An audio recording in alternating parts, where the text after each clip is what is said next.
Shalom, baiklah saya akan mempresentasikan tugas bahasa Indonesia hasil ulasan buku pengantar ilmu pemerintahan.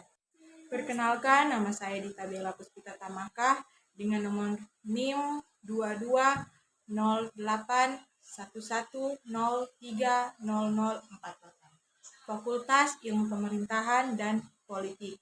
Prodi Ilmu Pemerintahan kelas genap. Sebelum kita masuk dalam materi dan perkenalkan dosen pengampu kita, yang pertama Dr. Anda Dejeni Imbang M. Hum. Dan kedua Dr. Anda Marlin T. Lampian MSI.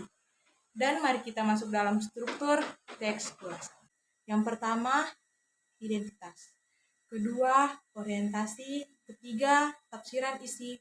Keempat, evaluasi. Dan terakhir, rangkuman. Kita masuk dalam materi yang pertama, ialah identitas. Judul buku Pengantar Ilmu Pemerintahan. Penulis Dr. H. Inu Kencana Syaifili MSI. Tahun terbit 1992. Penerbit PT Refilka Aitama.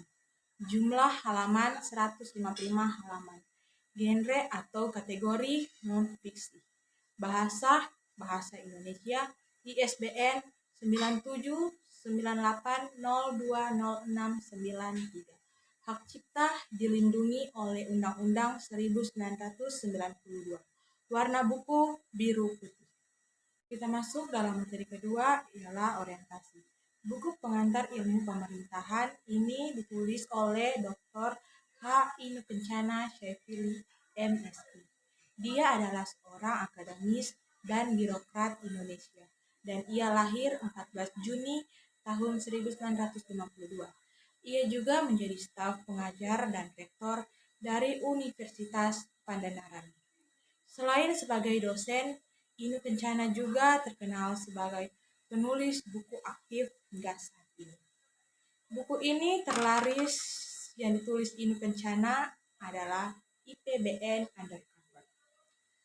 Buku ini bersifat pengantar untuk memasuki keilmuan pemerintahan yang begitu luas dan sudah dibicarakan para ahlinya sejak zaman Yunani dan Romawi kuno di Eropa, zaman India ini.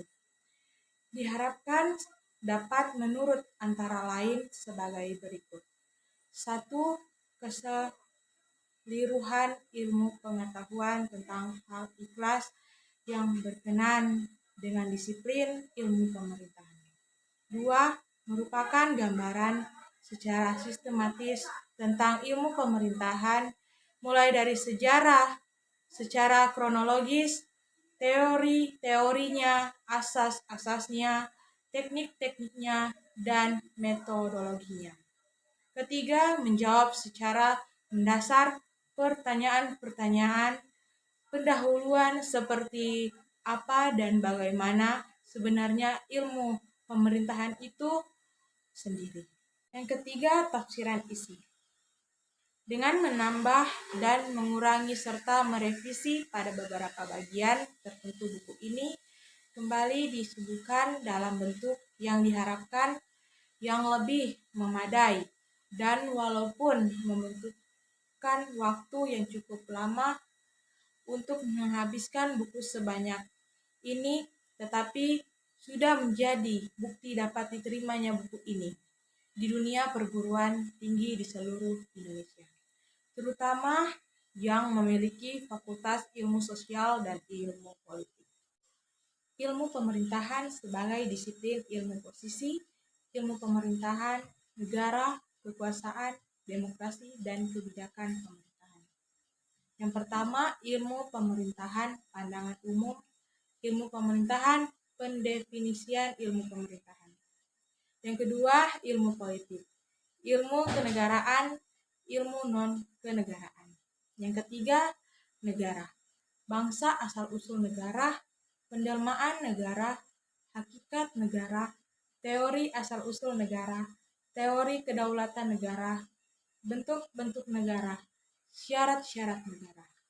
Yang keempat, kekuasaan, filsafat kekuasaan, sumber-sumber kekuasaan, pembagian kekuasaan, legitimasi kekuasaan, lembaga kekuasaan.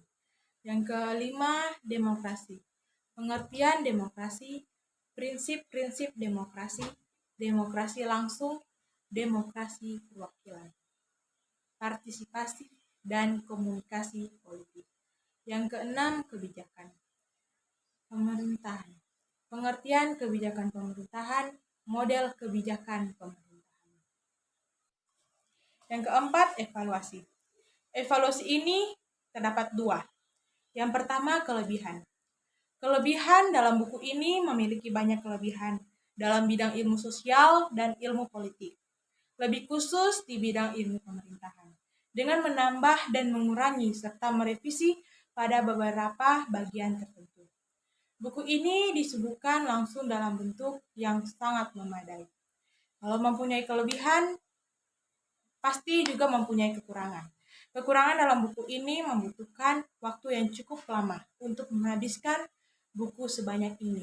Adapun juga kekurangan lainnya, yaitu ada hal-hal yang tidak terlalu menarik perhatian pembaca.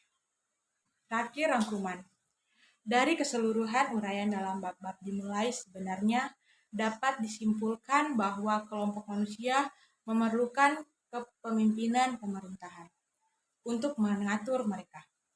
Kemudian, untuk mencegah terjadinya kejahatan dan dekademai moral, mahi munkar, diperlukan kekuasaan untuk menerbitkannya serta untuk menganjurkan kebaikan dan kebenaran. Diperlukan pelayanan umar ma'ruf. Inilah yang diseimbangkan, itulah sebab perlu keseimbangan pemerintahan, utamanya keseimbangan ilmu pemerintahan itu sendiri dengan etika pemerintahan. Keseimbangan antara logika dan etika, bahkan di balik itu juga ada seni memerintah, estetika, yang berbeda dimensi pada setiap perilaku pemerintahan. Selesai sudah pemaparan materi saya dan diucapkan banyak-banyak terima kasih. Shalom.